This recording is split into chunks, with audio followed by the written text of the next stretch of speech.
उच्च दाब दिवस म्हणजेच हाय बी पी तसेच हायपरटेन्शन डे आहे. आपण आलो आहोत ओझोन हॉस्पिटलमध्ये. आज आपल्याशी या विषयावर बोलणार आहेत ओझोन हॉस्पिटलचे डॉक्टर, सुप्रसिद्ध डॉक्टर पंकज पाटील, जे MD मेडिसिन आहेत. नमस्कार सर. नमस्कार, मी नेहा. देशोन्नतीच्या माध्यमातून आपण थेट संवाद साधतोय. हाय बी पी कशामुळे होते आणि ते वयातील कोणत्या लोकांना होते? हाय बी पीला असं स्पेसिफिक कारण नसतं.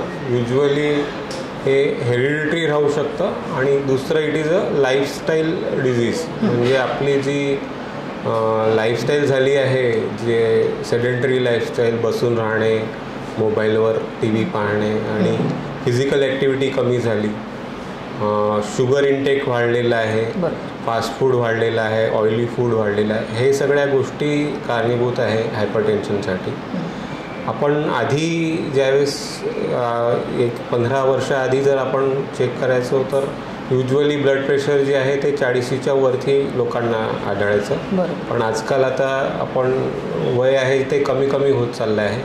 इवन 30 वर्षाच्या लोकांनाही BPचा त्रास राहतो.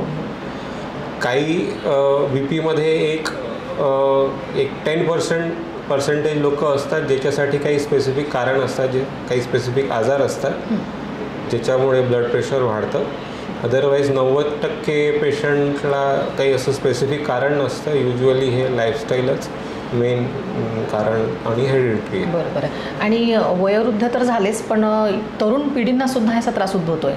तर सेम रिझन आपलं आहाराचं प्रमाण की वयोवृद्धसाठी सुद्धा की तरुणांसाठी सुद्धा? तरुणांसाठी तर हे लाईफस्टाईल तर सगळ्यात इम्पॉर्टंटच आहे. वयोवृद्धांसाठी इट इज म्हणजे जसं एज ॲडव्हान्स होतं, रक्तवाहिनीची जे मध्ये ॲथ्रोस्क्लेरोसिस होतं ते एक कारण आहे. आणि मेनली तर हेच आहे की ओल्ड एजमध्ये इट इज ॲथ्रोस्क्लेरोसिस, यंग एजमध्ये इट इज मोस्टली लाईफस्टाईल आणि डाएट. हाय बी पीवरती आपण याच्यावर उपाय काय सांगणार आहोत? सगळ्यात पहिले तर मी जसं मला ते सांगत आहे की सगळ्यात पहिले डाएट आणि लाईफस्टाईल मॉडिफिकेशन. म्हणजे आपल्या आहारात आपण तेलचं प्रमाण कमी करायचं आहे. म्हणजे 24 तासात 20 ml तेल कमी खायला पाहिजे. सॉल्ट जे आहे, मीठ ज्याला म्हणतो, ते 5 ग्रामपेक्षा कमी.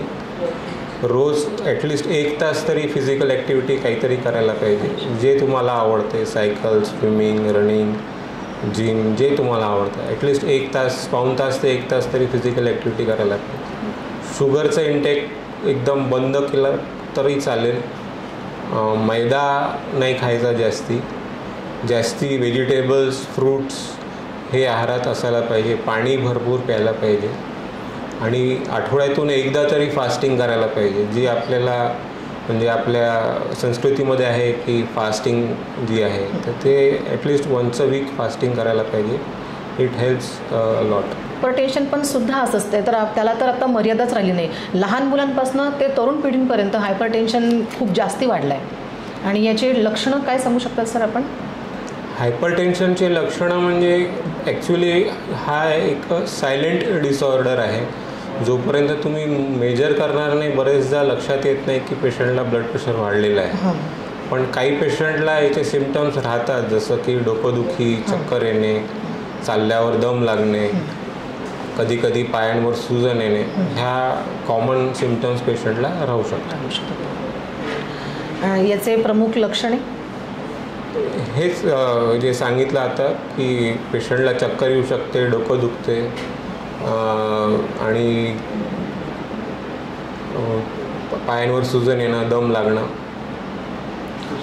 लठ्ठ लोकांना हा आजार होतो का आणि हे खरं आहे का? कितपत खरं आहे? हो, लठ्ठ लोकांना हा आजार होतो. कारण की म्हणजे इट इज हायपरटेन्शन हे एक मेटाबॉलिक सिंड्रोममधला एक फॅक्टर आहे. म्हणजे मेटाबॉलिक सिंड्रोममध्ये आपण लठ्ठपणा, कोलेस्ट्रॉल वाढणे, शुगर वाढणे आणि BP वाढणे हे एक ह्या सगळ्या गोष्टी मेटाबॉलिक सिंड्रोममध्ये येतो. ज्या लोकांचं BMI जे बॉडी मास इंडेक्स 24पेक्षा जास्ती आहे त्यांना हायपरटेन्शनची किंवा हाय BPची रिस्क जास्ती असते. सर, हायपरटेन्शन आणि हाय BP हे दोन आजार वेगवेगळे आहेत की एक आहे? एकच आहे. एकच आहे. BP वाढणे म्हणजेच त्याला आपण हायपरटेन्शन म्हणू शकतो.